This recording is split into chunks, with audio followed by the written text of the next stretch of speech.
Greetings, everybody. We're finally here. Episode, what is this, 17 now of the Racing Line. So a little special Monday night on Thanksgiving week. Honored to have our special guest, Michele Lynn, sitting in tonight with us. Let's Good to see go. you. Yeah, this will be a good one. So good to see you, JG. Adam as well. I know Adam was running circles there for a minute with some issues, but I think we're up and running.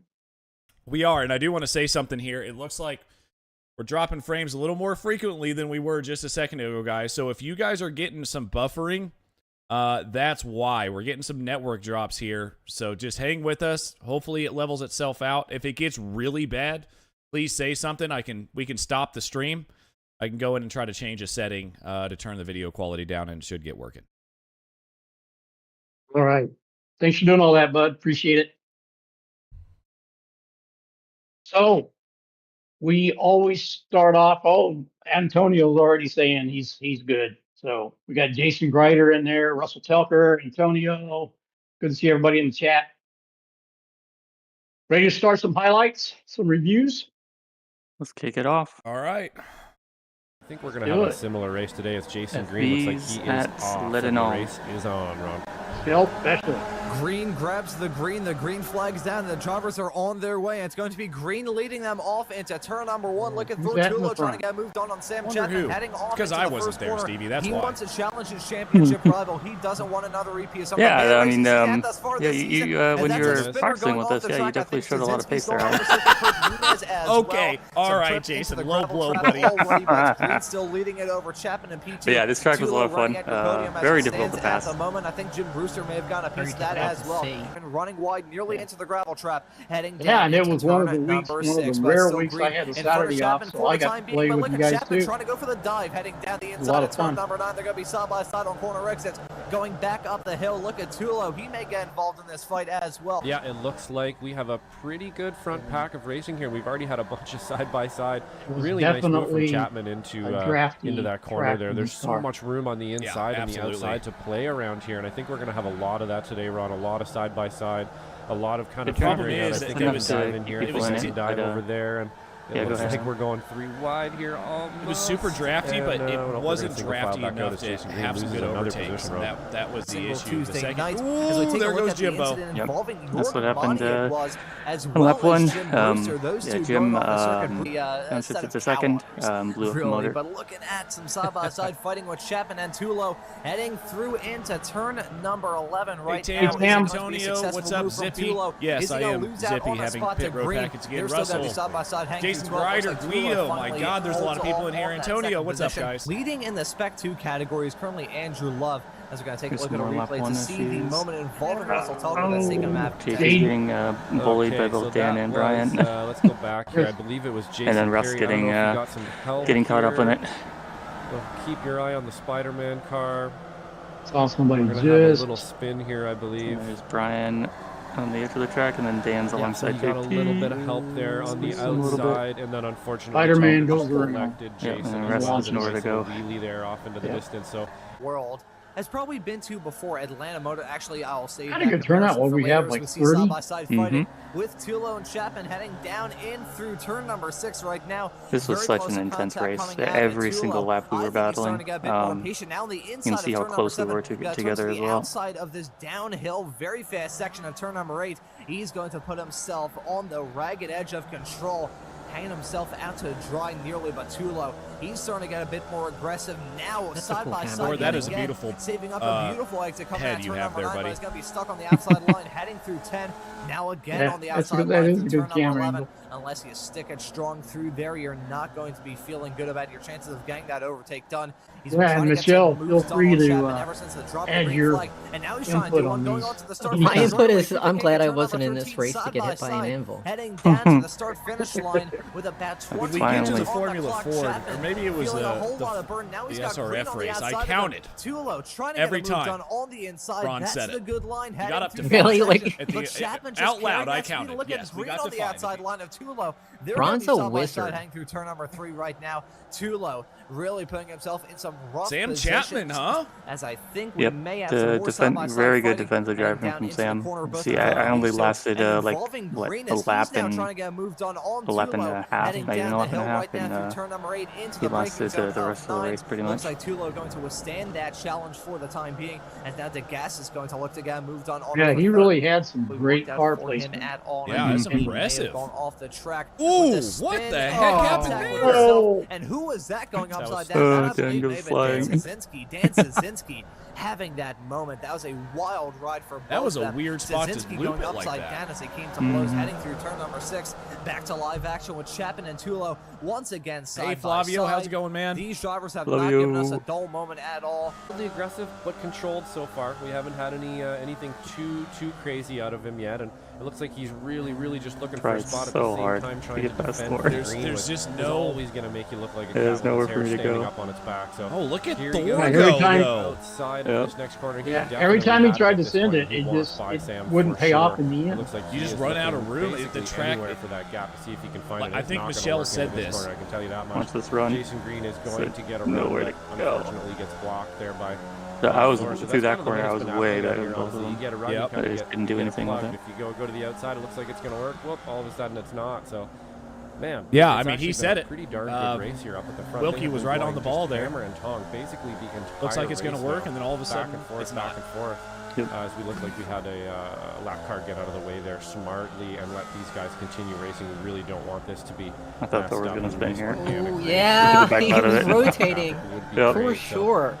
So I got a terrible exit. So I just fend from Alan. No, but it looks like you backed off a little bit. Just by watching Give them some room. on board that was not the fastest lap these three cars didn't want to could be murder making. them, that. They're about to find out. Yeah, they were braking really early into that corner, so I had to brake even earlier to try to get around. Gas is trying to wheel it as they go 3 wide in the back with Heemskerk, Marzuki, I believe. Yeah, Tam, the sun glare was pretty wicked on these drivers, they haven't been overtaking each other left, right, and center. And look I up think passing in the there's dictionary, then look up racing in the dictionary. They're 2 different words with 2 different definitions. Oh, no! Green and Tulo coming to blows, coming out of turn number 4. Tulo's going off the circuit. That's going to be a heartbreaker for the driver of the number 90 car, as it is absolute pandemonium here. That 7th to spin has 2nd. kicked this pack off. Look at Jesus Rodriguez coming in, trying to get some moves done. He's now battling for a When you guys checked up a little bit, he just had a run and just went right around in this pack. Sam Chapman, I think he's going to be checking out. What is that movie, Stevie? Talladega Nights. That's what it is. When you just no, not Talladega Nights.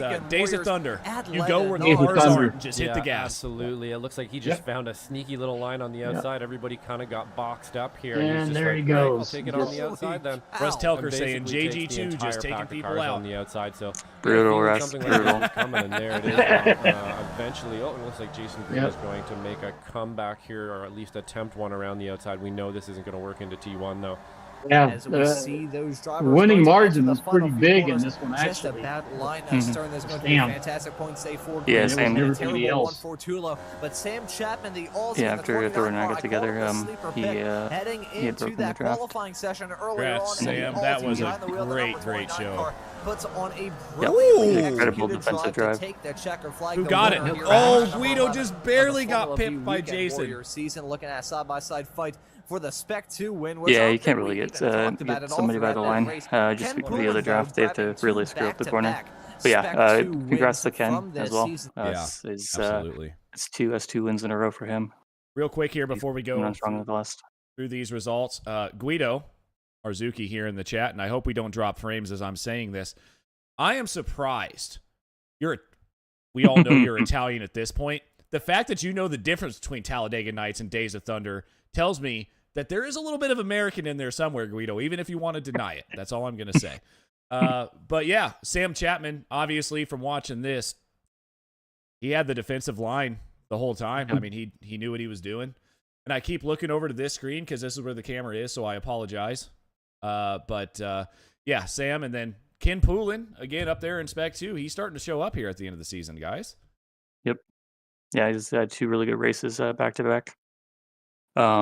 And yeah, apologies again to Thor. We've already talked about it, but yeah, just wanted to apologize. It's kind of definitely not intentional on my part to get into the back of him. Thought he was going to be able to save it, but yeah.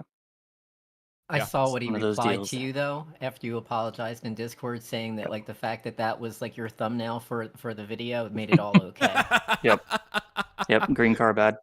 Oh, I mean, that's the one thing before we go to the next video, Stevie, we say this all the time. Like the camaraderie between everybody, it doesn't really matter unless it's egregious. Nobody really ever gets it. We just move on to the next week. So sometimes it takes a little bit, take a breath, back away, and see what really happened, and then everybody's good. Yep. Hey, we got Josh in here as well. What's up, Wilkie? Hey, speaking of Wilkie, we're about to watch Wilkie coming up here. On to the FFs.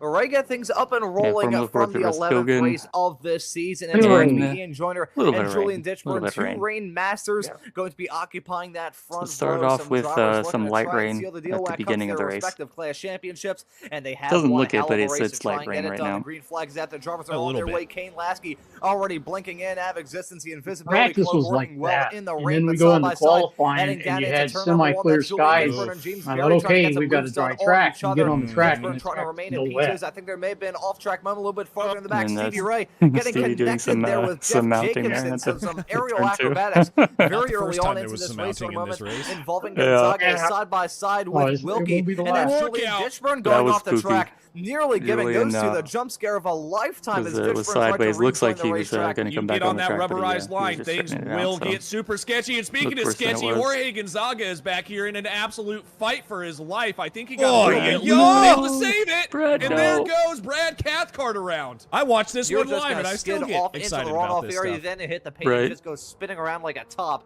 So that section, it's god damned if you do. And although we didn't have Adam driving with us, we you said it. Ooh, had as his Kevin Adrian, you can see the puddles there. Kevin might lose it. I was worried about that, and it does go around. And like you said, there is no good line. If you're on the line, there's puddles there, and you're on the rubber. So damned if you do, damned if you don't is exactly how I would have put it. James Berry and Daniel Tufts, though, are really locked in a battle here for third place. Corners, British drivers running third and fourth as it stands at the moment, battling for that final podium spot. The real question is who's going to prevail in that maybe trying to sneak a wheel around the outside into 3 and 4. You had to go across Barry going deep, though. Barry going off the track. He's got to be really risky there. That the paint, getting anywhere near the painted lines on the outside of the racetrack, especially in wet conditions like this. Antonio Reese said, I think we missed one.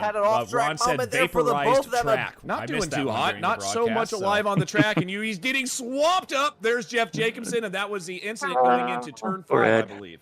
Maybe in the not-too-distant future between these two. Grider running a little bit deep hang down into turn number 12 a couple of moments ago. Not as deep as Daniel Verone, who we really saw go. There he goes. They're both going around. Synchronized spinning between those two heading into turn number 14. It was so dramatic. My lisp that I had at this point in time. Oh, I think there may have been a couple of moments ago. Look at this pandemonium here. Tufts losing out on a lot of time. He's now falling into the crunch of Lasky, Julian Ditchburn, and Barry. Look at that massive pack battling for the final 2 spots and all the positions left in the top 5 outside of Joyner, who's just entirely checked out in this race. Look at that absolute hornet's nest. Ditchburn trying to get moved on Lasky side by side, heading off into turn number 1. Looking at that, well done from Ditchburn to slip his way up into 3rd. Carl, let's take a look at the replay to see what happened to him. Deep into the corner, hits the paint, and just spins around like a top. That's great wet weather racing if ever I saw. Don't mind me, but the weather conditions kind of made that just an absolute afternoon of torment for a lot of Kevin these Adrian as we nearly see a bump and a run from Kevin Adrian on a George Gonzaga heading off through turn number 14. They're going to be side by side heading down the start fair straightaway all through the braking zone. The way he was taking these lines, man, I said, I was like, he's going to spin because the weight to slip his going way into back turn up 5 into the top every 10. lap, For the time it was being, just deeper and deeper into the corner. With Adrian heading down this back Well, straightaway. the thing is, if he did spin, he spun twice. 3 and 4. I don't have a good and he's still beating it. I'll be completely honest with these drivers. Like, are very, very fast. He had, and they somehow it felt like he was in a different car, the amount of grip he had. You don't really see much of this while you're sitting on the There racetrack. There goes. That painted line. Oh my goodness, Corey Gonzaga gets caught out. I thought the painted surfaces were going to be a bit more detrimental, but all of a sudden, yeah, I mean, it you looks can do like the same thing every lap and then just get caught out. Julian Ditchburn here and James Berry absolutely in a I apologize. I didn't realize how excited that's Daniel Tufts and Julian Ditchburn in a massive battle. Right? This has been going on now for 5 No, or 6 that's why I love it when you when you're on commentary. I got so excited when because I didn't realize you were actually commenting on. Holy cow! Tufts on the save of a lifetime. Until I watched the broadcast, and I was like, oh, turn number let's 3 go. and 4. I was feeding off each screeching like an other. irate cat. It makes for an interesting one. Ditchburn going off the track right behind that may have actually been Kane Lasky. Was that actually Barry, though? Take a look at a replay to see who may have gone off the circuit. Heading into 3 and 4. Barry in the 100. He's kind of damned if you do, damned if you don't. Driving through the spray, going off the track there, and going for a spin. That's going to take that line. Kane Lasky. That was a go a little wide and slide up that white line, and then the connection issues that he's having. Has he just come down pit lane yet again? Trying to see. Yes, he has come down pit lane yet again. Oh, your enthusiasm and Ron's, the way you guys do it, that's what sets you guys apart. What we appreciate so much. My bad. I think, though, has he come down pit lane yet again? I'm not sure if he has. So may have just had a there were a couple people blinking. Blinking there. Who was that on the outside of Daniel Tufts? That was so spooky. He blinked out. Julian goes right past. there. He just caught a little bit of that painted line. Look out! No. This gets real bad, guys. It gets yeah, I think he's going to try tooth and nail to hold on to that spot, but not holding on to that spot overall at the moment as Kevin Adrian trying to wheel it around the outside through turn number 2. too. That's a dangerous spot if you're Kevin Adrian. Got to worry about the paint on the outside, the paint on pit exit. Look at that slide though from Adrian as he gets that move done. Well done for Kevin Adrian. So I think Green kind of holding up this pack a little bit. Barry is coming to the pits from the lead of the race. But I got to say, Adam, I'm not sure. Maybe my perspective is just a little bit different. But I feel like if you're Wilkie, you don't want to get caught up in this red mist, because if you get caught up too badly, both Josh and Kevin are faster than me right here. Adrian's going for a move here. Oh my goodness! How almost contact there. What a move, by the way, by Kevin Adrian. Or left rear, excuse me. Now they're going to be battling. Wilkie's not going to give this up. I'm impressed here. Wilkie putting his elbows out sideways on the final corner, trying to hold on to that position. You're trying to look to see what's going on. Here we go. Green and Adrian covered by barely in here. Wilkie dropping back. He wants to this is absolute madness. Heading down the straightaway off into 3 and 4. My setup was really aggressive. He thought about it. I didn't even see this at the time, by the way. I was not looking at my mirror at all. That was scary. So I didn't see how close he got. But yeah, my setup worked really well on a less wet track and not at all on this track.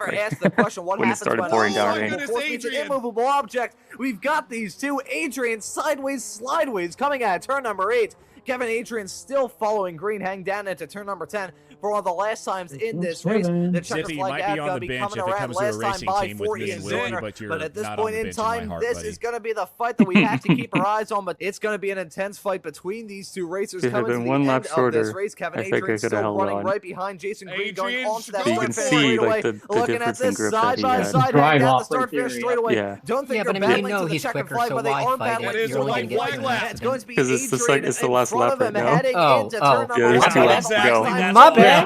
Adrian around the outside, getting the move done on Jason Green. They're going to stay line. Yeah, if it was way early in the race, I would have let him go. But there's 2 laps to go, so I was defending.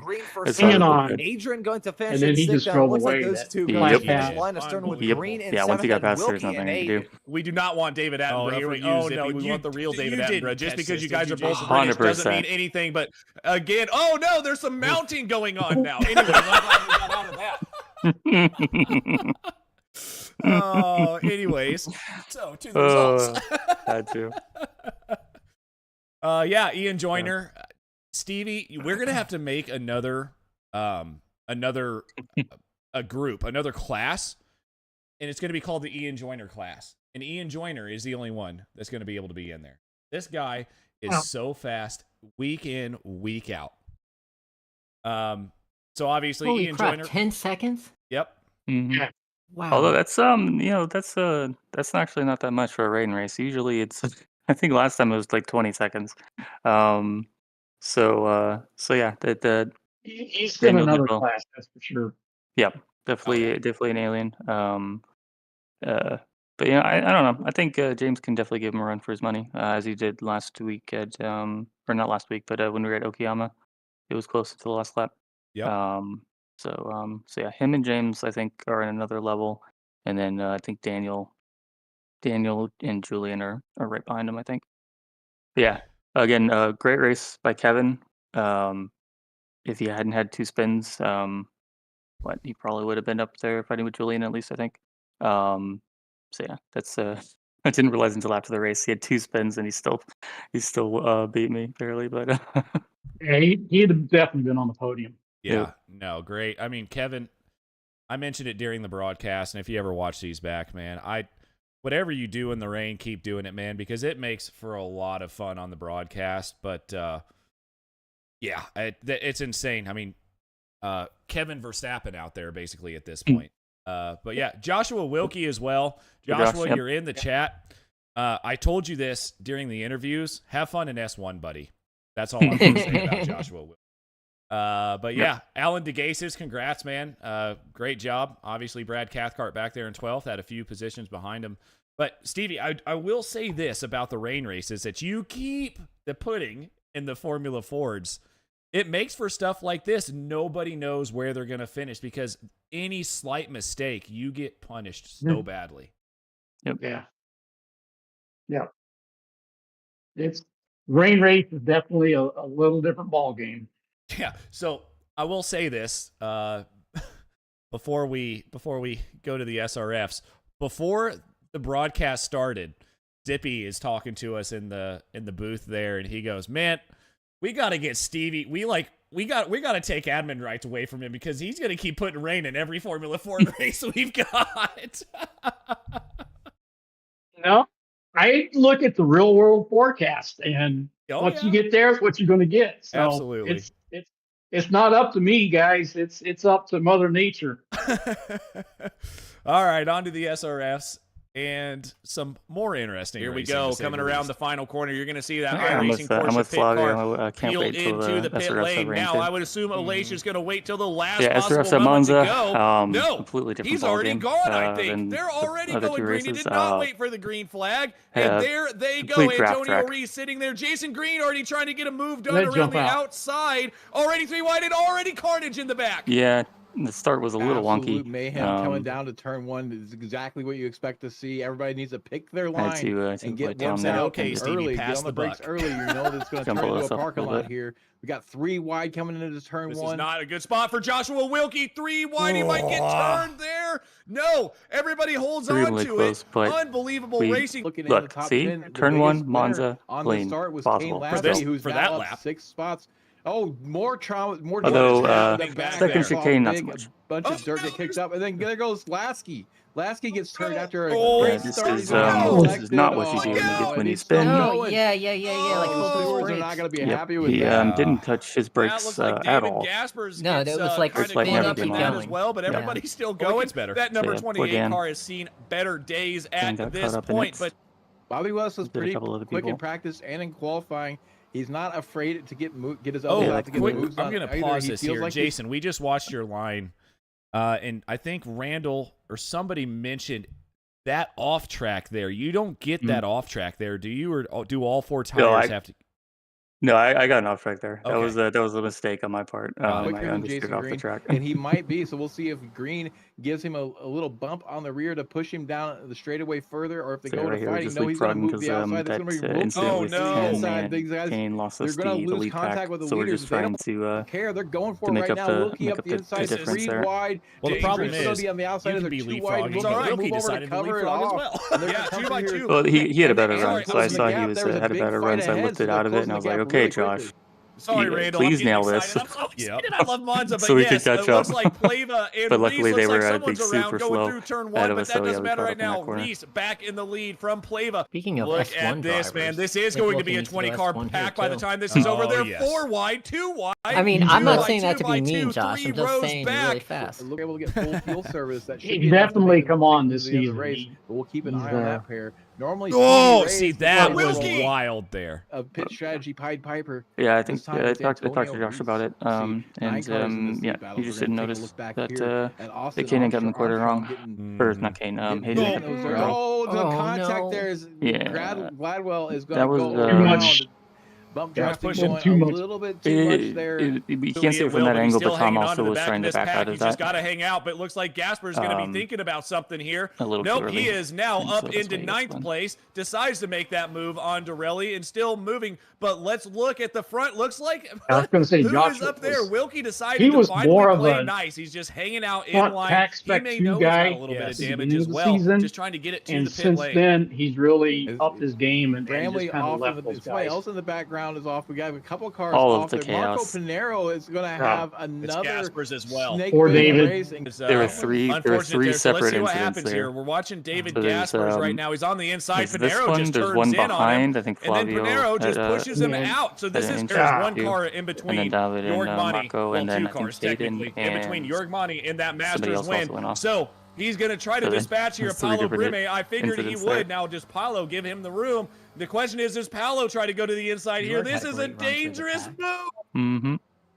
3 wide into Parabolica. This will not work out. They need to get it at least 2 wide, and that's what's going to happen. Adam Bradshaw is going to tuck in on the inside. Not a huge amount. So Antonio Reese not doing a lot of fuel saving. Antonio pitted so early. Well, he pitted early and he only took 10 seconds of fuel. Win this race. Yeah, I mean, about the same. Yeah, he pitted before the pit windows open, so he took all the fuel he could. But yeah, he pitted on like lap 4, I think, and the window opened at like lap 7. Up for grabs for Bobby West. What I figured. Yeah. That just gave the win. It actually opened at lap 6 for me because we were going so slow and I was saving so much fuel.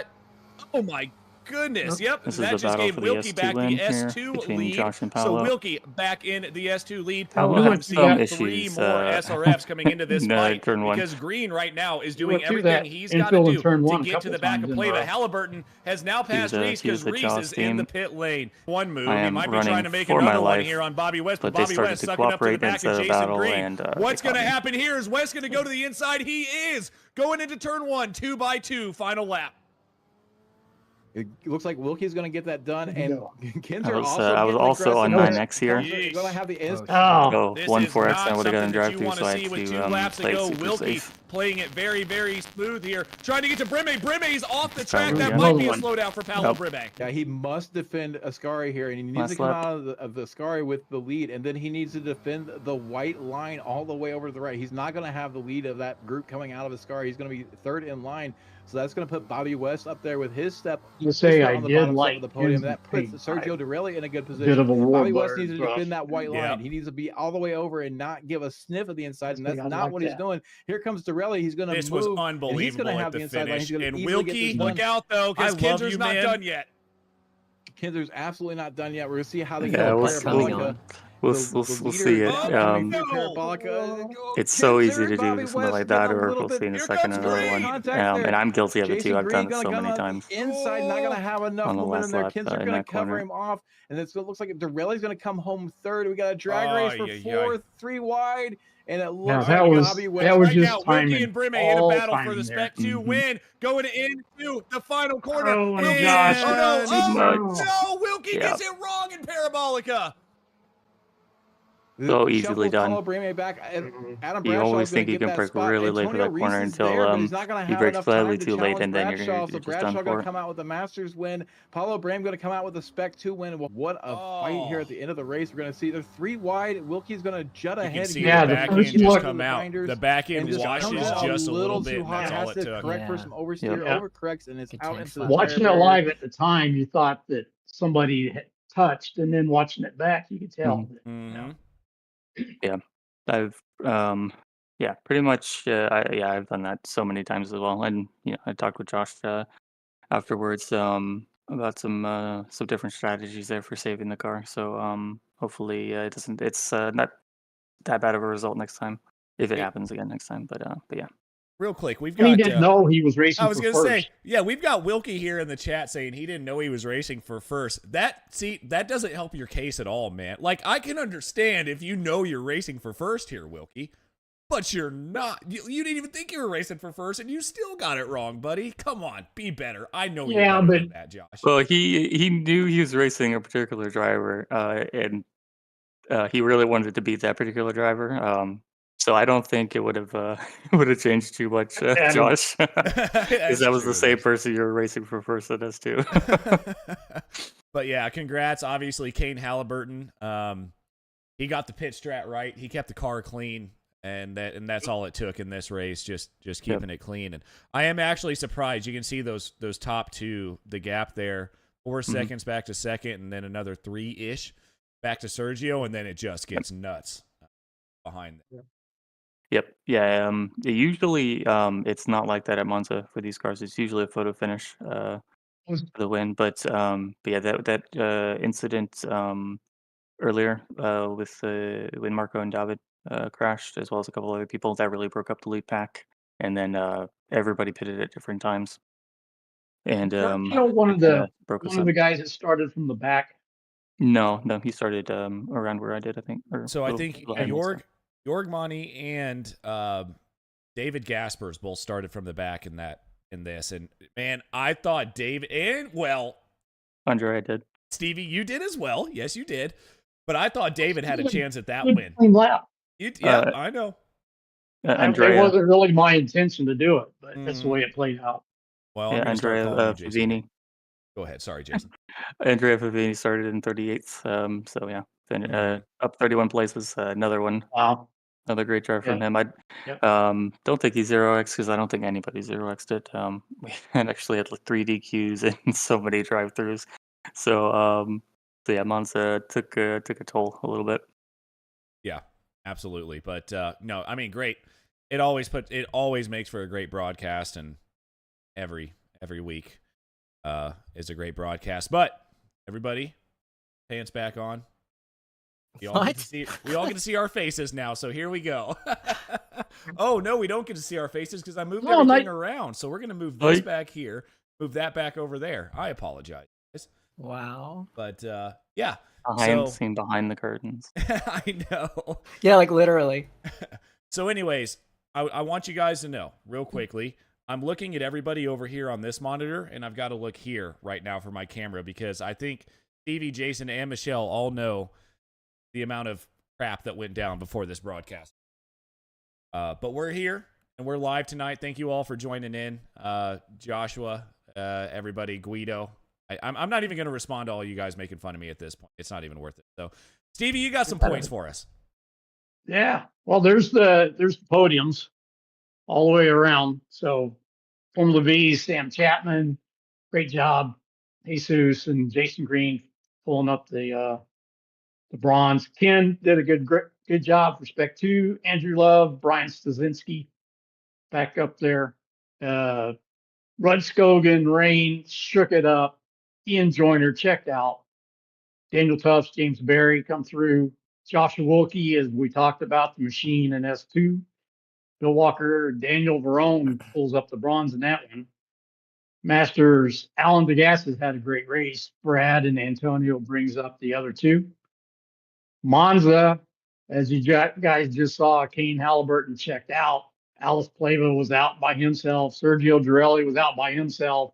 So that left S2 battle. Paulo brought that one home. Jan Silver. Russell Telker, congrats on the bronze. Absolutely, man. He's in our chat. Yeah. Adam, Antonio, and Jord for the Masters. So great job, guys. Hang on, CB. Before you go to that was a big deal. Well, you already moved, but big deal there for Russ as well, because you can see there at the bottom of the screen who was sponsoring that race. So congrats, Russ. Big time. Big. Well done. In honor of his dad, Jeff. So thank you, sir. Appreciate that. And honorable mentions to Flavio as well for 8th place, and then Brad Cathcart also gained 25 places in that race as well, starting from the back. Standings are getting tight. Look at the V's. I want to talk about this. 12 points. Yeah, go for it, bud. So, Michelle, I can see you now. Okay, and here's what I'm going to say. We've Jim Brewster sent me some points tonight. Okay. I'm going to make you a deal, okay? What? I would love for you to stay in S1 because you are not that far away from me now in S1, no, dude, Michelle. No. So, here's the deal. If you go back to S2, I'm going with you. All right, that's fine. Okay, cool. That's fine. Dude, I have like an 1800 I rating, man. All right, fair enough. You also what are you at? You also have 2 0 races, Adam, so... Well, hey, I'm trying to make a point here, Jason. I'm trying to. Sorry, man. Sorry.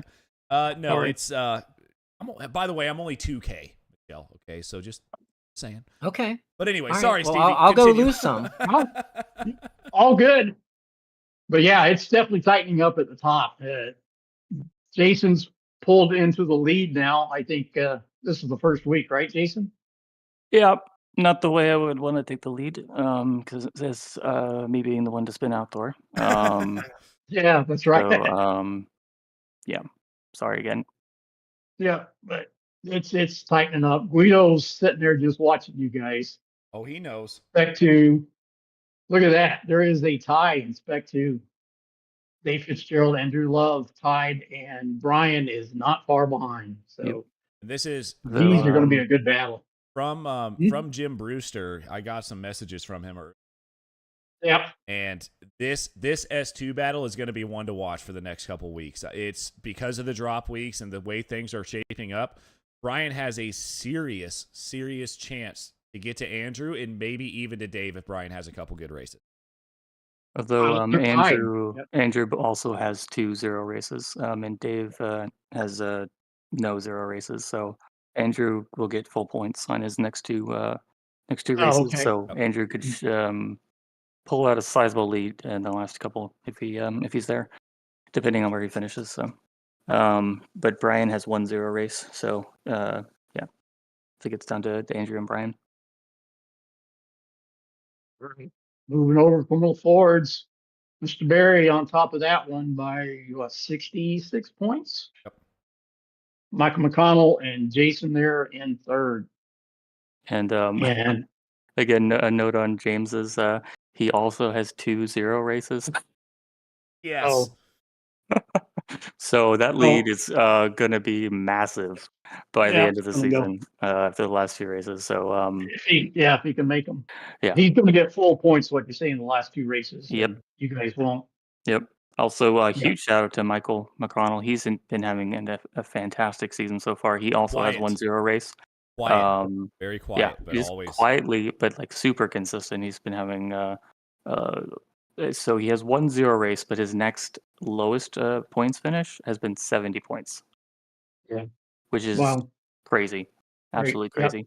Yep. So yeah, Michael.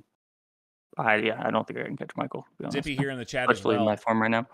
Zippy here in the chat calling out Joshua saying, hey, by the way, Joshua, you've got enough points in S2 to be tied for second in S1. So, yeah, there's that. Yeah, that might be a hint. Yeah.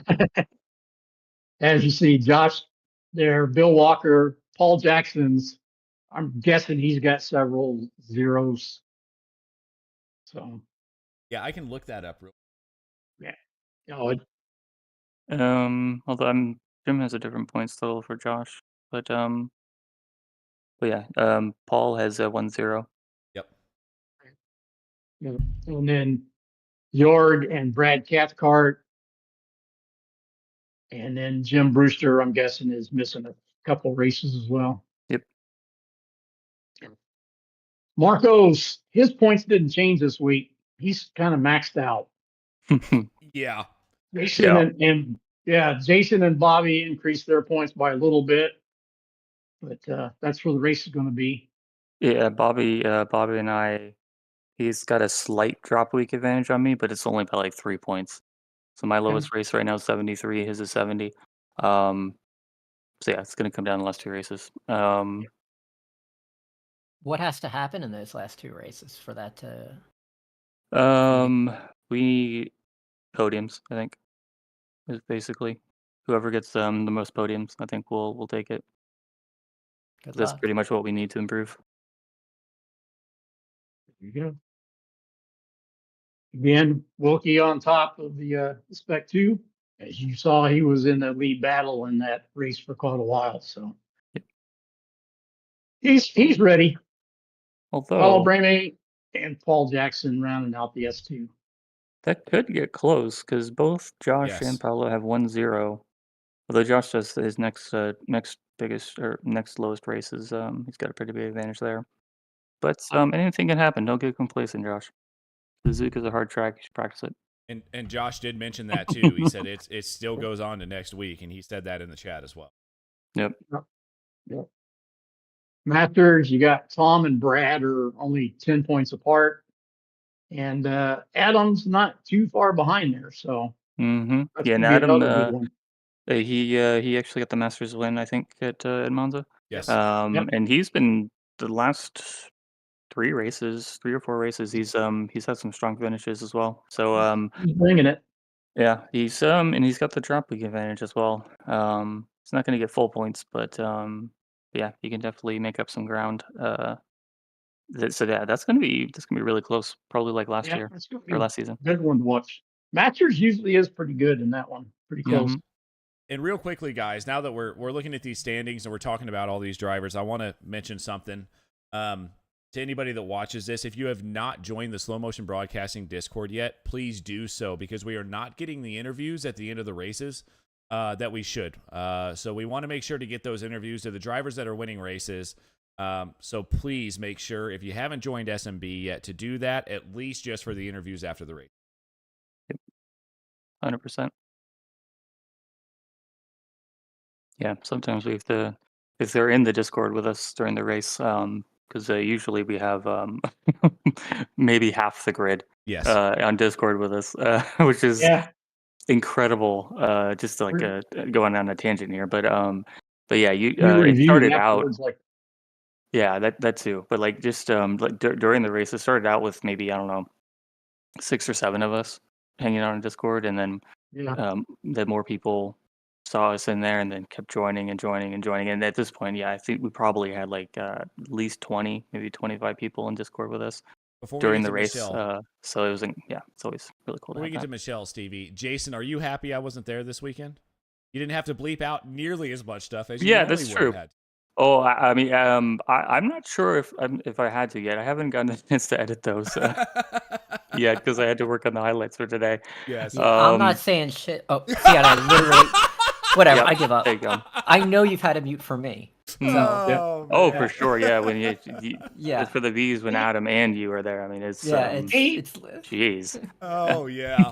You get me and Michele in the same room together in the same Discord room. Mm-hmm. Good luck. Speaking of Michele, Stevie, I think we've got a special guest here, buddy. Yeah. Appreciate you joining us tonight, Michele. Great to have you. Thanks for having me. Have a chance everybody get to know you a little bit better. I think I might be your only guest that is like having a hot flash right now.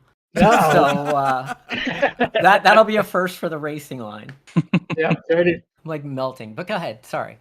No, you're good. Always like to start these out with finding out, how did you get into sim racing? Where did it start? What got you into it? I should have prepared because you do ask that, and but I think I'd have to start with like being 8 years old and watching Formula One with my father, like, because he instilled like this kind of love for motorsports in me. But then I've also always just been like a gaming nerd. So I'm trying to think like some of the first games I drove, and Wookie's in here, and I know we shared a little bit about that before, but I think like Test Drive, like on a very old like 2086, whatever the hell, 286 PC, like a really old one, and that was terrible. I mean, it was cool, but it was also terrible. And and then like Papyrus put out an Indy 500 or Indianapolis, I forget, but like that was like actually pretty cool. It was like real time, and you could try to do a whole race, although like there's no way you could survive it. I think that's the one that Darren was talking about last week. It was, because I remember when he was talking about these, I'm like, holy shit. Yeah, we were all sitting here in chat, and Michele was just freaking out when Darren started bringing up all these old games. I mean, I'm old, so like I've played a lot of video games. No, you're not. Okay, it is nice to not be the oldest one for once. So yeah, thank you, Stevie. And then I've tried a whole bunch of racing games like over the years. I had a game called World Circuit that was like maybe Micro Prose. Yeah. And I used to use it with like, okay, I've got to ask like the Air Force guys here this question, but like, I think I was using like flight controls for it, but it was the kind where it was like almost like a formula wheel. Yeah. Like, and then it had pedals with it, but I would use one for the gas and one for the brake, and I did World Circuit with that. And I mean, it was fun, but it's not, it's a game. And then like go forward a lot of years, I did like Gran Turismo on a PlayStation 2. Eventually got, I forget what Xbox I have. It's like the white one. But that one I got Forza Motorsport 7 on. That was like the first like quote unquote game that actually was like, holy shit, like years of racing actually is going to help this. And like it was cool because like the car would actually react somewhat realistically. You could play with the setup and it actually kind of made sense. And I eventually got a Logitech G920 for Forza Motorsports on the Xbox, but that sucked. Like I was like genuinely faster on a little controller than I was on the steering wheel. So I kind of gave up on that really quick, shoved it back in a box. But I think the real thing, and really to answer the question, you asked sim racing. Sim racing is this. I was definitely playing the Xbox over the pandemic. I had seen, people like Jimmy Broadbent like playing, some like really cool sims. so I knew they existed, but then over the pandemic, they were having races. Hang on, like Michelle. Hang on. Sorry, Stevie. I can see you messing with you right now. Yep, just leave it right there. Don't touch it. It will come back. The lights are on. I know you can't hear anything in here, but give it 1 second. So your microphone is now working. Oh, no, it's not. Uh-oh. Is it? No, it's not. All right. Guys, we will be right back. Okay.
You're live.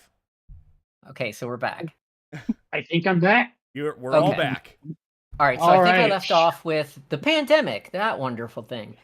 Over the pandemic, there were those races with like the real race car drivers, and I saw one that had like old like IndyCar drivers and F1 drivers, like not Jill, Jacques Villeneuve. Jacques Villeneuve. And apparently he was using a controller or something, which I found hilarious. But I also am self-employed, so like I was like quickly going broke over the pandemic. So I was not in a position to build a gaming PC and try a sim for myself, though it like definitely looked really cool. So about I don't know how much after the pandemic, I had moved to where I'm at now, and my buddy Nick from up in Boston reached out to me and he's like, "Hey, I'm gonna be in Philly. I'm gonna stop by your place and we're gonna get cheesesteaks." And he shows up with a gaming PC. He built me a gaming PC and surprised me with it because he knew like I love racing and like haven't been able to do that. So I did have to like play a whole shitload of Red Dead with him though to basically pay him back for that. He basically built it so I would play Red Dead. That's the real reason. Hey Michelle, don't you go hating on Red Dead Redemption, dude? I love Red Dead. Are you kidding me? I I'm like level like 800 or something like that. Something insane. Right. Hey, talk to me. Talk to me when you get over 1,000. Okay, that was like tapping the veins, Red Dead.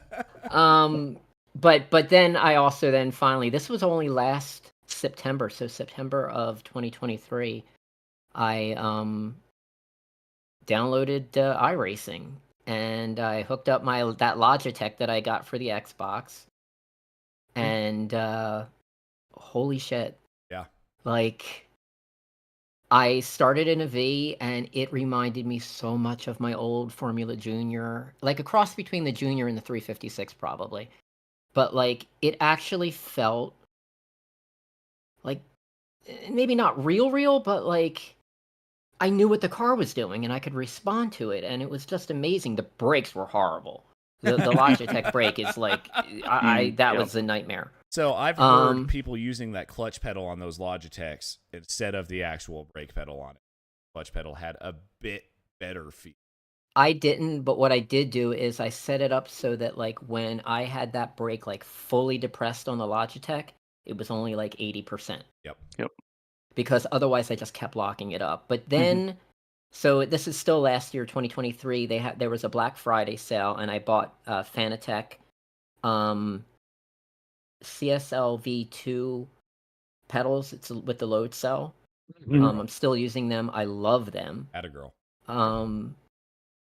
That actually is like really great brake on there, and it improved my driving a ton. And then I don't know how many months ago it was, like I finally upgraded to direct drive, and now I can catch a spin. Spinning. Can't catch me though. So I don't know. I think I just answered your question. Sorry, that was about as long-winded as possible with the technical difficulty in the middle. Yeah, no, all good. So all this sim stuff obviously came after your real world stuff then. Yeah, for sure. Do you want to know about that? We've got some pictures of that, so you can tell me what you pictures. want. Where should I look? I have a brief question while we're on the subject of iRacing. Did you know that there was a V in iRacing before you started it? And if not, how hyped were you when you found out that iRacing had a V? I feel like I did, because it was like, so I should backtrack. When I bought Forza 7 for the Xbox, I technically bought an Xbox so I could play Forza 7 because they had Lime Rock, and that's all I saw. Like, Lime Rock is where I got my like competition license, and like I've talked enough about that. But so I do think I did know about it, but like, there was some guy on YouTube I used to watch, and he's not on iRacing, or he might be, but he was using, I think, Assetto Corsa with like a lot of mods, and he actually had juniors, Formula Juniors. And like, but I also was like watched enough of his videos to realize like how unbelievably complicated it looked to like mod it to do that. And so I went with iRacing, and I must have known. Because like, to me, I'm not interested in like super fast cars. I'm interested in those slow formula cars that like take skill to take a slow car and drive it quickly. That's what makes me happy. I think there's a lot to be said about. I don't need to prove anything. There's a lot to be said about Formula V racing, Miata racing. I mean, I didn't say Miata. I know you didn't, Michelle. I know you didn't say Miata, but any. Sorry, officer. Sorry. Any low. All right, Michelle. Okay, Michelle. But any low powered car, it is so much more. Not. What am I trying to think of the word? Stevie, This podcast is going off the rails at this point. Right. But anyways, any low-powered car, it's a lot more. It's not about like the speed out of the corners. It's about the consistency through the corners. Trying to think momentum. It's a lot more momentum based in most cars on iRacing. When the second you get out, yes. I don't know if you're like squinting to see my mustache. No, right now, no. I was squinting because I was looking at chat. Oh, okay. Just making sure. I'm behaving. I swear. But all of the momentum driven cars are so much more complex than people think they are, and a lot of people don't like running them, which is why I'm glad to see, at least in this season, we have a lot more drivers in the Formula Vs, and I think people are starting to realize how much fun these cars can be. It takes a lot skill, be able to brake a little earlier than you would in a GT3 or a Formula Ford or something like that, where you can Did just you power say out of the brake? corners. Well, maybe not brake, but lift. You know what I'm trying to say. That's better. Yeah, it's a lot Sorry, of momentum. you know what? I'm just so happy that I'm in a room with you, Adam. I don't mean to pick on you, okay? Oh, no, I you do apologize. mean to pick on me, Michele. But I do. that's Just neither here like a nor little there. bit. All right, whatever. Michele, what's the picture that we should bring up first for you? Okay. So where should I look? It's going to be on his live stream. Yep. All right. So if we're going to look at video, Stevie. No, we don't know. The videos that'll be last. Let's right. So I think the first picture would be the go-kart or the Stevie, cart. that one's on you. I've got it. Go-kart. There we go. All right. So I'm gonna try to make this as quick as possible because it's a long freaking story. My dad got me interested at 8, and then when I was I want to say around 10, my dad was a welder at the time, and he did work for a client, and he got a go-kart out of it. And it was a 3.5 horsepower Briggs & Stratton lawnmower engine. But as a kid, I drove that thing in circles on our front yard to the point that we had berms. It was dirt. That's why I can dirt track, because I spent my childhood with the ass out on that go-kart. Not as good as me. But I will say this: my parents would not let me race. And but at least they weren't telling you that it was because of women don't race cars. Oof.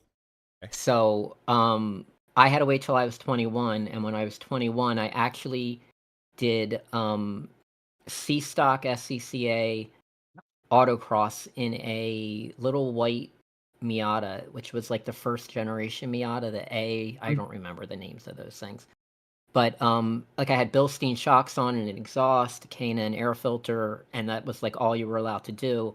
But it wasn't for me. I have nothing against autocrossing. I think if people do that, that's awesome. But I didn't want to stand around all day for 2 minutes of driving. I'm sorry. That wasn't it. So I got into karting. And that was not easy because back in the day there really wasn't an internet when I got into karting. I just picked up old karting magazines, picked up whatever I could find, and I found a guy who built engines, and so I started in a 5 horsepower Briggs & Stratton kart that ran on alcohol, on a really old chassis that was a flexi flyer. That didn't last long, and then I moved up pretty quickly to the one that's there in the picture, although it looks kind of tiny. And that was 125cc Comer 2-cycle. It was pretty quick. And then after that, I went to it was a KT100 Yamaha, but it was Formula Y, which is direct drive, which is interesting, which means you warm up your motor on the stand, you put it down, you get in, someone pushes you, because it's direct drive. There's no clutch. If you're moving, you're running. If you stop, the engine's dead. And that was fun, because those were 90 mile an hour karts. The only thing is I broke many ribs. Holy crap. The G's that you pull in a kart, it's insane. So I did that for a few years, went to Skippy Barber at Lime Rock in Connecticut, did a 3-day school, got my license. So we can go to there's a yellow car, Stevie. Nope, yep, that's the one. Let's go. And then after I got my license with them, I did some of their track days, and then I did some of their races. I was not very good. I mean, it was fun. You really couldn't do a lot of setup on those cars to make it the way you wanted it. You had very limited time, and it was a lot of money. So after that, I did a little bit of Bertel Roos. That's the F2000 with the rain. Nope, that's my son. There we go. That was Bertel Roos. And that was just at Pocono. And again, same kind of deal with Skip Barber, but closer and less expensive. And then after that, I went to Spec Racer Ford with SCCA regional stuff. Keep going. Did you get it? You might not have. Oh, there we go. I didn't know you drove Spec Racer Ford. I did. That was a Gen 2. Hold on. Gen 2. It had the Ford engine in it. Yeah. Yeah. It was after the Renault. Yeah. So I only did 5 races. So I only did a handful of races in those. And I very quickly realized, like, I don't want to sound like a wuss, but like it was too competitive. Like these people were out for freaking blood. Yeah. And that was not for me. Like I love racing, but like that was not for me. So I actually then that was like basically 10 years to that point. And then I kind of found my family. And for me, that was vintage racing. There's an old 356 that I wasted way too much money building. There we go. That was up at Mount Equinox in Vermont doing a hill climb that scared the living crap out of me. Because I'm terrified of heights. When I got that car, it was a complete wreck. We did a full restore on it. My thought was, hey, I can like build this vintage race car and also have like a car to drive on Sundays, just something fun, right? No, it doesn't work that way. That car drove like crap on the street. It was like practically undrivable. It was like rock hard suspension. The engine was like very high up in the rev range. We got any power. So I raced that car for a year. I did not like it, sadly. It was beautiful, but I did not like driving it. It was too much weight. I come from like a karting and like Formula car background. Tin tops are not for me. But that car taught me a valuable lesson, which applies now for iRacing, and that is setting up that suspension, which is not too dissimilar from a Formula V, except the rear end of that did not have like a Z-bar or a zero roll rear end. But I learned a lot. I learned how to drive a car and steer it with the throttle, because that car you just kind of pointed it, then you steered with your foot. But then after that car, I got ultimately what worked out to be like my dream car. Stevie, that's the blue with silver stripe Elva. Go back. That was my baby. I loved that car so much. It was a 1959 Elva 100 Series Formula Junior, and it was like built around me. Like I had the port seat, the pedals had been moved so I could reach them. I'm only like 5'3", a little under 5'4". I'm pretty small. My mechanic could not get in the car after he did that, so he had his assistant would have to do it. But I love that car. I raced that car more years than anything else I ran. I ran Pittsburgh Vintage Grand Prix, which is that is, Lime Rock, Summit Point, VIR, New Hampshire, like you name it, I ran that place, or I ran that car. That car tried to kill me. But that car also, the thing about vintage racing is certain cars have like really cool history. The original owner of that car was Rob Walker, as in like Johnny Walker, like that family.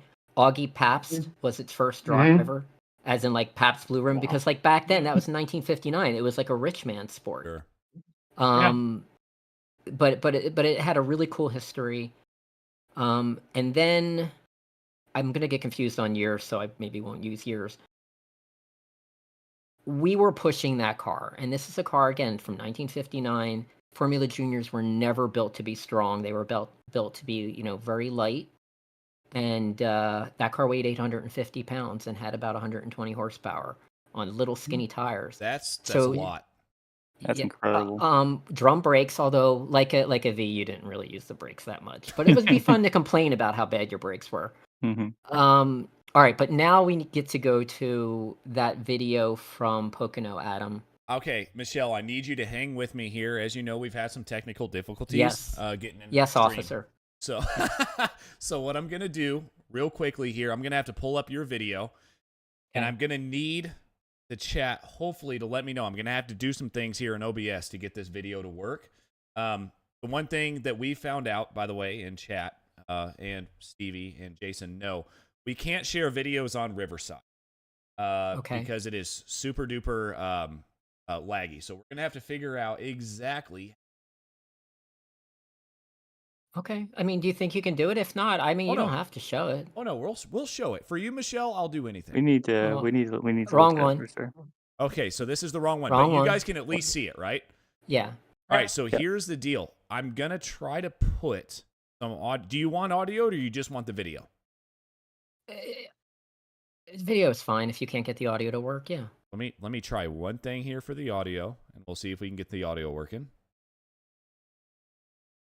Jason Green, if you know anything about OBS, you can help me out here.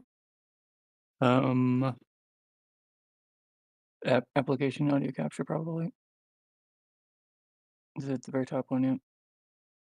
And then name it whatever. Okay. Window. Yeah. Yep, this is it. All right, we're gonna try it. Okay, but that's not the right video again. Yep. Okay, I got it. So we'll pull up this next one first. That's the one. All right, so this is the one here. Let me pause it and unmute it. See if everybody can hear this. Because I know I can't, so I'm going to have to... I know I can't, but it's okay. This is a visual thing anyway. So what you guys are going to hear, it might come through twice, but don't mind me. Before you hit play, though, let me at least tell people what to look for. Absolutely.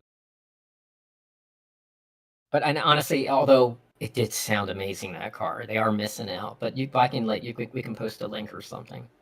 All right, here we go. So we should have audio on this, but there's going to be a bit of echo here, guys, with Michelle and Jason and Stevie talking. So just hang with us until we get through this. Watch this.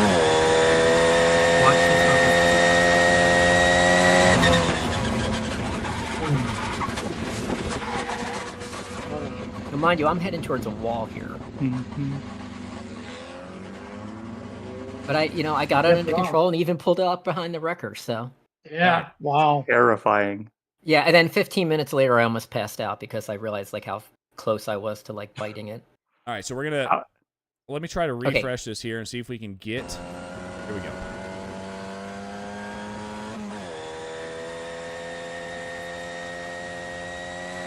It's kind of weird. It was the inside tire that. Yeah, that was gonna be my question. Yeah, I think it was as soon as I hit the brakes, it was already it was probably already broken. Who knows?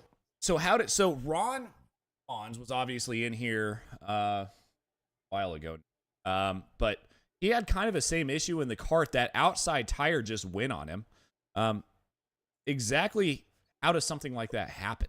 Okay, so again, that car was built in 1959. Just wear and tear. This old man, Kurt Hoffman, is the guy that set it up. He was my race mechanic, and I loved him. But I like really hard suspension. I don't like cars that float, and that car was really stiffly sprung, and we were just asking more than that car could do. That's the truth, because in 59, they were not that stiffly sprung. So anyway, long story short, had a crash at Pocono, didn't get hurt, walked away, no problem. My mechanic at that time said, your ability has outgrown this car and its age, and you need to get into vintage Formula Ford. They're built much stronger, and we won't have to worry, blah blah blah. And I'm like, I love this car, please fix it. So he did, regrettably. So it's, and then is it similar to that the Formula One crash?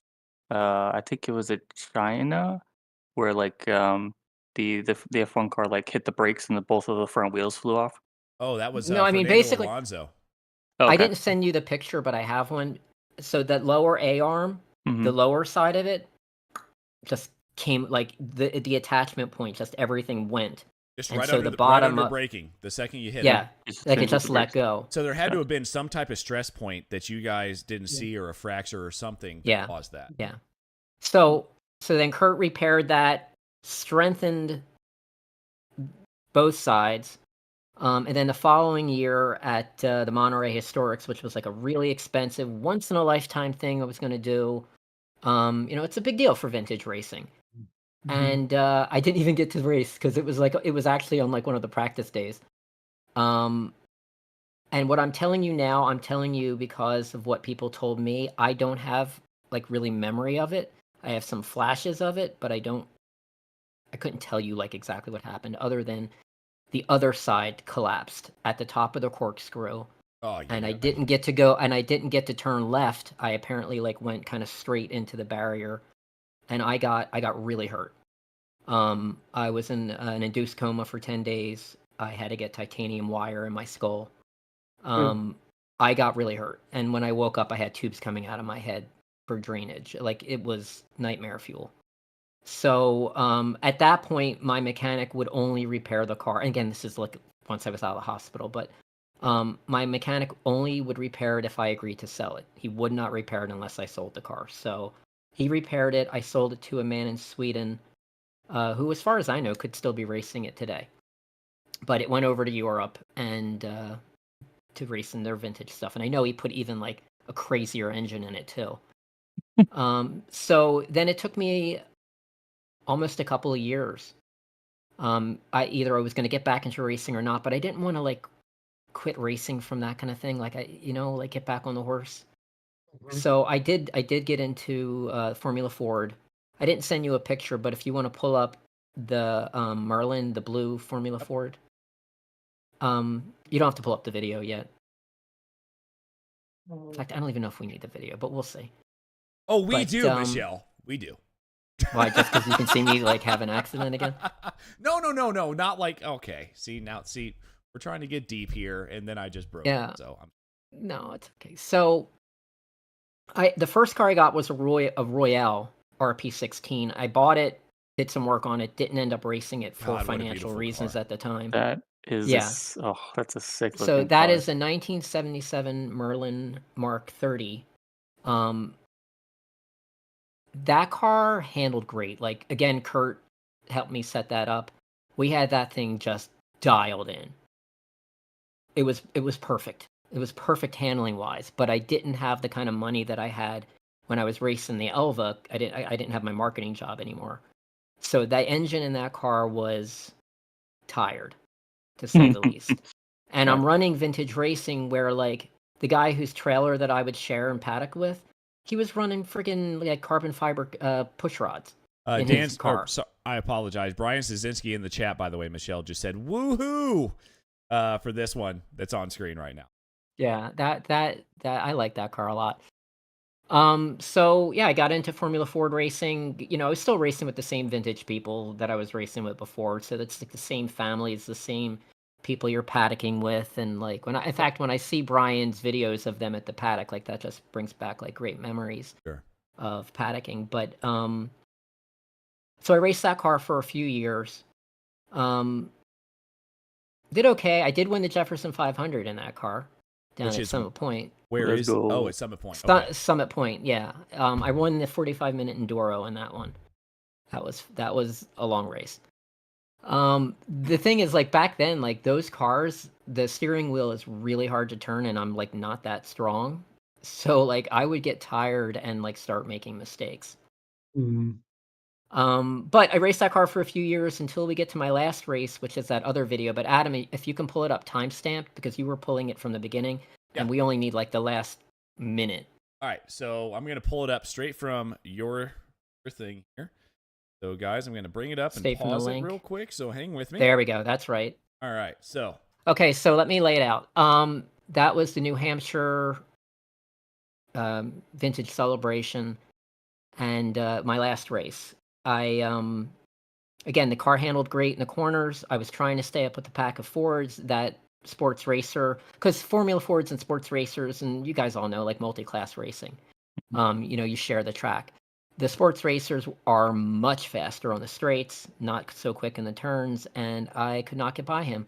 And I got the red mist, and I dive bombed him going into the outfield section. And after that race, I just kind of was like, you know what, this is stupid. Like, I've already gotten hurt really, really badly. I don't need it to happen again. I did get a probation for the move for this.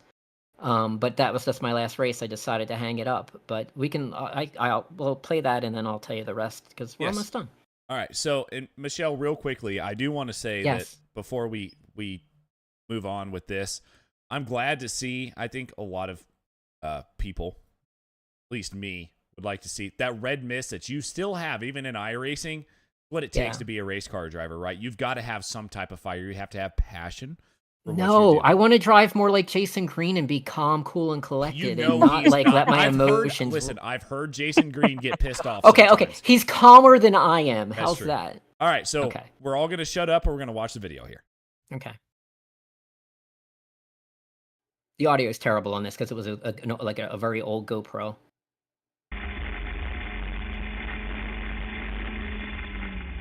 Well, you guys should recognize the track, even if you've only done it in iRacing. Yep. Stand by. Oh, you're doing that layout of it. We are not getting audio here, so give me 1 second. Yeah, I think you muted the other one. So we're gonna delete one. Guys, I'm trying to do this on the fly. Click on the window where it says window. Right here? No, above. It says window Chrome exe. No. So click on audio application audio, and then above it. Look, go, Jason. JG1 is saying audio works for us. Really? Okay. Yeah, audio keep going then.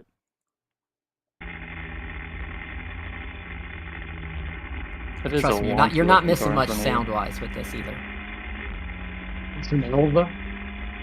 What? In front of me? Yeah, an old Elva, I think.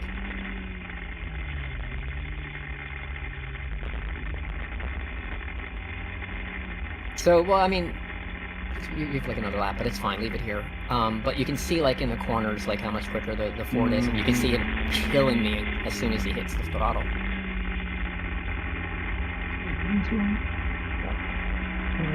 Not in this section, Michelle. No, I didn't drive like quite an idiot when I was actually like trying not to die. I know I can tell you wanted to though. Oh my god, I was getting so angry. And that's the problem. Because like you can see the Fords ahead are getting away from me. Yep. And I'm not racing him. He's not in my class. Like, let me by. But see what happens. Like, watch when you hit the straight. What happens? Yep. And he's just gone. Just gone. Like, I'm not even moving. Like, it's not even close.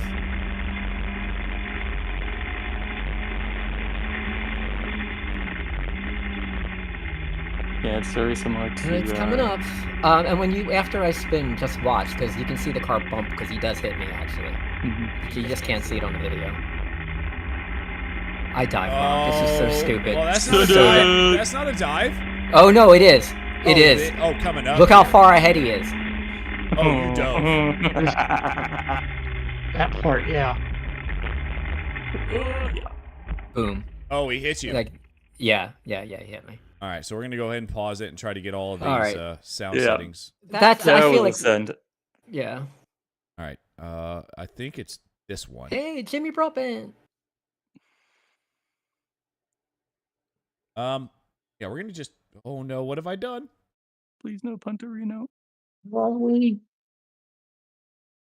I'm so sorry, Stevie. This may be the worst podcast we've ever done, but hey, we're back. I disagree. We're back. Yeah.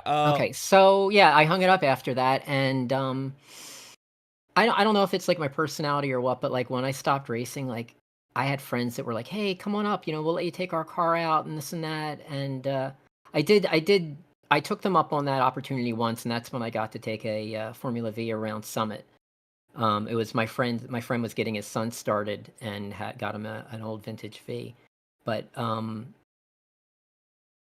couldn't do it. Like, I couldn't be at the track and not race. Like, it sucked. Like, and it's not like I didn't like hanging with friends, but like, I don't want to watch. Yeah. I'm not a spectator, Right. I'm sorry, but, and so I hung it up, and I even didn't watch Formula One for like several years because like I just couldn't. I was like I had to get it out of my system, but so that brings us forward to like iRacing. And it's like I have the bug again. And but I don't have to worry about like ending up in the hospital for months and anything crazy like that. And it's like you get all the thrill. I have found that even from like some of my first races on iRacing, it's like I'm sitting there, I'm waiting to go, and my freaking heart is pounding. Yep. Holy All right, I'm trying so hard not to curse. Just say shit. Just say it, Michele. Holy shit. My heart is like absolutely pounding, but it would always like kind of flash me back to I was sitting at Lime Rock in my Elva, getting ready to pull out from the pits for a race, and my race mechanic Kurt was next to me, and I look over at him, and like I had plenty of confidence in that car. It did what I thought. Like honestly, it was amazing. But I'm like, Kurt, I am so nervous. My heart is pounding. And he said to me, the day that you don't feel like that is the day you stop racing. And that like that just stuck with me. But you know, with iRacing, you get to have that same kind of thrill. And after like probably I want to say about 3 months of iRacing, and I'm going to sound like maybe a little batshit crazy right now, but after like 3 months, I swear I can start to feel the car. Like it's not just in the hands. Like I'm feeling it, but I'm not feeling it. You know, and I don't know. I love it. I'm having a great time, and I love that. Like I'm getting to like. I know the V is not a Formula Junior, obviously, but it drives so much like it. It's like I'm getting to, you know. Also, I should mention that like when I was really racing, like I do not have that money. Like it is not an inexpensive sport. Join the club at all. You know, that last accident there, like because I was deemed faulty in that, like I had to pay for some repairs. Oof. Yeah. Not. Anyway, so that was my real racing. Stevie, I know we've run super duper late, but I have a lot of questions to ask Michele, and I mean, if it's up to you, man. It's totally up to you. We got still 11 people in the chat. By the way, I will say, before we continue, Stevie, this is the most views we've had on a live stream since we've started this broadcast. Yeah, it's thanks for bringing them in, Michele. Yeah, absolutely. And that's a lead in and what she was saying to the social thing, because I know you mentioned the paddocking and the racing, and yeah, it's like I got my virtual paddock now. Yeah, exactly. Yeah. You know, I grew up as a kid in the paddock, and then I did some racing, and that's as big a part almost as the actual racing that your experience for the whole weekend with everybody. Oh my god, it's like so much fun. Like I remember like my kids would like roll down the big giant hill at Lime Rock, build castles in the mud. Yeah. But you know, like it is. It's like a whole family thing. Yeah. Here, not so much when you start out and just doing officials and really don't know what's going on in iRacing, but when you get into the leagues, you find family. Oh my god, how did I leave this part out? Okay, so I started in iRacing and did some I did one season in where I was actually trying to do officials and things like that, and I think I ended up I don't know, I did pretty well in my region. But then I saw a video of Megan's actually. And I cannot believe I almost didn't say this, because if Megan watches this later, I want to give her credit because, I would not have even knew who the hell you guys were if it wasn't for her. I started watching her videos and she credited the league, and then I joined the league.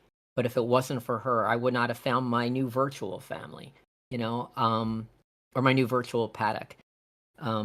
So yeah, shout out to Megan for doing that. And actually, during the week between seasons, week 14, I guess it is in this case, the week of the runoffs, on Saturday, I'm having a race at the Nordschleife for the Formula V's, and Megan is going to be doing it with us. Oh my goodness. Let's go. So I think I'll post more information in Discord later about it, but I'm just really happy to have Megan for a race, and that'll be a lot of fun. So a couple things here, Stevie. Zippy, I'm sorry. In case you couldn't tell, I'm not going to be able to produce the race tonight, or for the week 13 runoffs. So totally glad to commentate, but I'm having some serious computer issues. Probably not going to happen on the producing side. Want me to commentate? Totally fine. But Michele, I have one question for you. It's been burning at me all night, and I have to ask it, right? So, yes, officer. Will you stop it? Will you stop it, Michele? When you shave your mustache, I will stop it. Okay? It's gonna go away in November before my wife divorces me. Okay. But anyways, excellent. So moving on. Oh yes. So you brought up, the the incidents you got in and kind of worried. And you've told me on more than one occasion, why don't you get into racing? Like, you got the skill. Okay. This is the wait. No. Before you ask this, I want to just say this. You know what's because coming. We've had this. I did tell you to get into racing, but then when I heard that you have a baby on the way, I think I told you not to get into racing. Right. So what would you say? My daughter Aspen, obviously I'm a huge racing fan. I'll watch any type of racing. What would you say for somebody like my daughter coming up? And this was the second part of that question. You mentioned women in racing back in the day when you first started. Is it easier now? Are they still going to have the same path? I mean, so what's probably. How do you go about trying to get somebody right now, my daughter, which will probably be my only, to be honest, into racing? Number one, although my dad did definitely got me like into like motorsports, and I used to love like hanging in the garage with him when he was like working on cars and things like that. It, like, genuinely made me happy. Like, it was so cool. But that attitude of like, you can't do this, and then when I finally did, and there were things like powder puff leagues, right? Which F that. But that's not really. I don't think that's the atmosphere anymore, because like now it's awesome. Like, I see a lot of. I mean, it could be a lot better, but I see a lot of young women racing. They have that F1 Academy with oh God, what is her name? I'm blanking now. Susie Wolf. No, the daughter of Just oh my God, he just passed away. He drove rally cars. He did a lot of like stunt videos. He was Hoonigan. Ken Block. Ken Block's daughter, Leah. Leah is Block, doing the F1 Academy. Yep.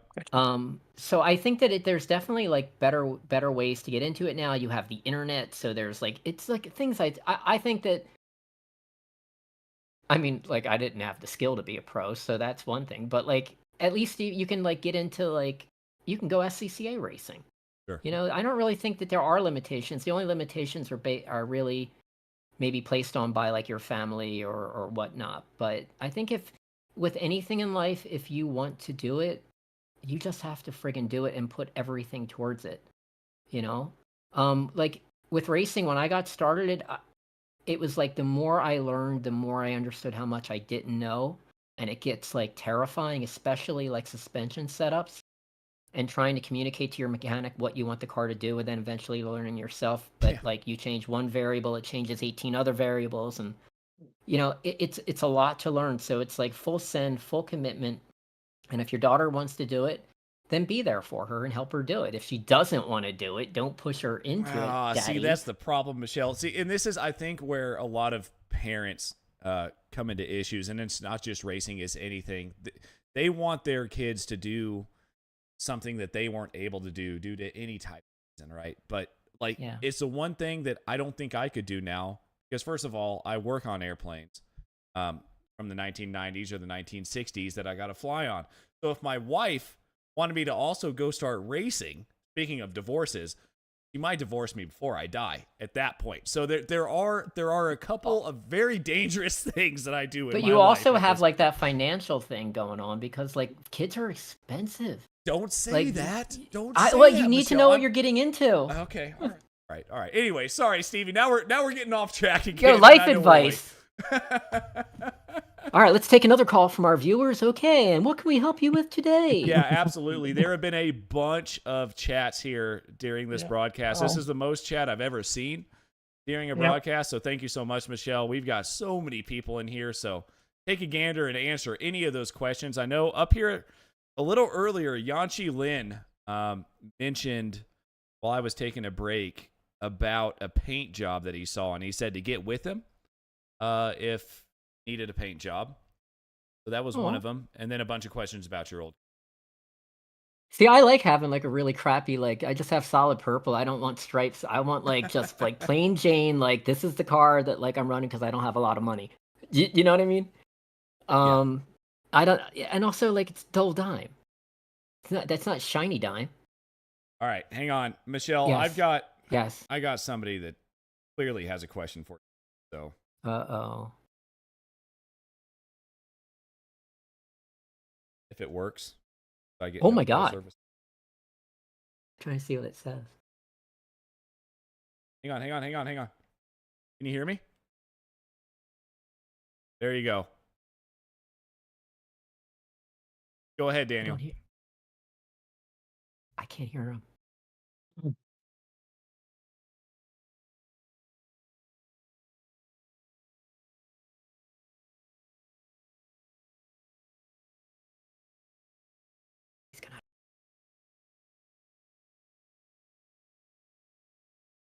If you had to drive another car in iRacing, Michele, that wasn't a Weekend Warriors car, what would you drive? Daniel, I'm going to let you go now. That wasn't a Formula V? Yep. Like, okay, we're not supporting the Formula V anymore, so you can either quit iRacing or drive something else. Yep. And they haven't just magically put Formula Juniors in there, right? Correct. Formula Ford. That's a Weekend Warriors car. That is, count. yeah. It can't be. It cannot be a Weekend Warriors car from Daniel. Oh, can't be at all. Not because then I would have gone to Spec Racer after that. Man. But the thing is, these are cars that I actually. But these are cars I raced. You know what I mean? So yeah. I didn't. I'm not racing a tin top. Yeah. Like I genuinely don't even know what a. Ooh. Oh, I drove the Skippy. That was actually pretty fun. I would drive the Skip Barber car. Yes, there we go. Thank you, Stevie. Makes sense. Yeah, that actually is pretty fun. But the Skip Barber cars I drove back in the day didn't have wings. Had like a little Dodge engine in it. Well, not that those wings do anything. Yeah. I don't think they've kept those up to date in iRacing either. So. No. Yeah. Well, I think Stevie, Mason, and Michele and I have to do some thinking here on a car that she would drive. I think we may haven't yet, but Stevie, I think we need to get another Weekend Warriors League going here. If it has a roof, don't even suggest it. I'm not going to suggest. Okay. All right. Anyways, Stevie, close us out, man. We've gone for now an hour and a half. Thank you. Yeah. And Michele, I so much appreciate you taking time out and joining us tonight. And obviously everybody else has enjoyed it as well. Like Adam said, it's the highest viewer we've had online on the live views, and the chat has been just active as hell tonight. So great story, great background. Tam, I'm sorry, Stevie. Tam just said topless racing. Go ahead, Stevie. Continuing on. Now I totally lost my train of thought.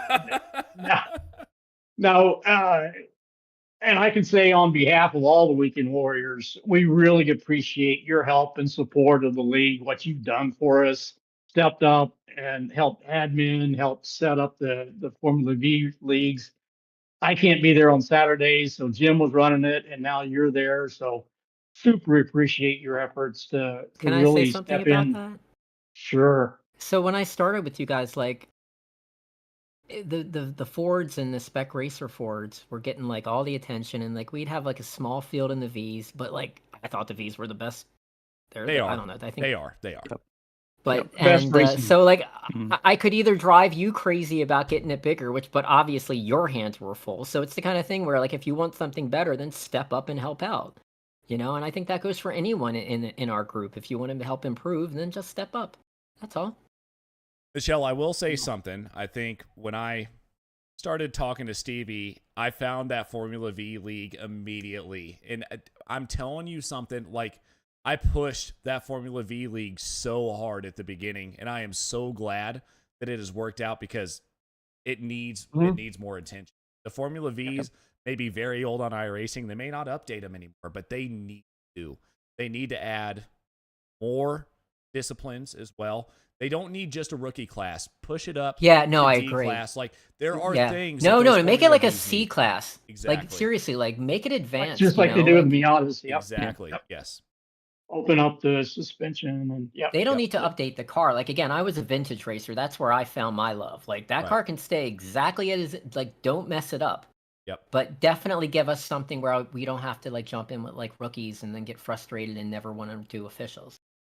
So anyways. So, no, we have definitely, and you have definitely helped provide another layer of the Formula V series. So I can't say enough how much we appreciate your help, Michele. I and appreciate all you do for us.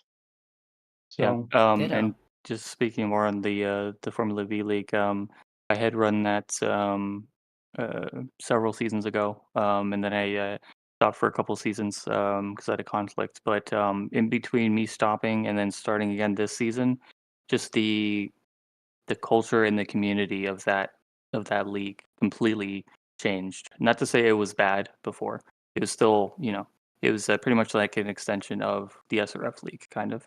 But now it's kind of its own. It's kind of its own thing. It's got a real sense of community there, and I think that's like really in large part both you and Jim. So thank you for the effort you put into that league. Because I don't want to take too much it's credit. incredible. Like Jim is the boss man. Yeah, Jim's good. Jim's good. Yeah, but I mean both of y'all. It wouldn't be what it is without both of y'all. So every Friday night, every Saturday it's so much fun. So thank you. Absolutely. Listen, now I got to get myself retired so I can join in the fun. Please do, Stevie. Please retire. Please retire and come race with us because it is the most fun. I look forward every week to those Friday night races. And even again, Saturday, I didn't race this week. A bunch of other stuff going on, but by far the funnest league that I don't run that I've been a part of by far. So again, thank you so much, Jim and Michele, for everything you do. I mean it. But I am going back to S2. Yeah, all that said, to thank you for doing that, Michele, and being a part of our family. So appreciate it and appreciate your time tonight. With that, hang on, can we lose her? Don't go yet. We've got a guest lineup here for you from the Racing Line. Can I promo something before we do that? Yeah, absolutely. So, my other big love has been music my whole life. I have been in bands since I was 16, and for the last over 10 years, I've been playing for Andrea Nardello. And we just put out a new album. It came out last month. But if you want to check it out, it's on Spotify and iTunes. And the album is called Rise. It's a little EP. It's only like 20 minutes or so long. But again, it's Andrea Nardello. The album is Rise, and you can stream it, honestly, anywhere you would stream music from. But check it out. Yeah. Absolutely. Oh, and I play bass. I should probably tell you what I did on there. I definitely do not sing. She stopped racing and she went to play the bass guitar, guys. I've always been doing that. That's always for me. Real quickly before we go, guys, we do have a lineup here for the Racing Line. So on the 3rd of December, Sean Ambrose is going to be joining us, GSRC announcer, past GSRC announcer. He is now with iRacing. He's going to be announcing iRacing races and who knows what else. So please tune in for that one. And again, Michele Lynn, who was in here for just a little bit while tonight, is going to be joining us on the 10th of December.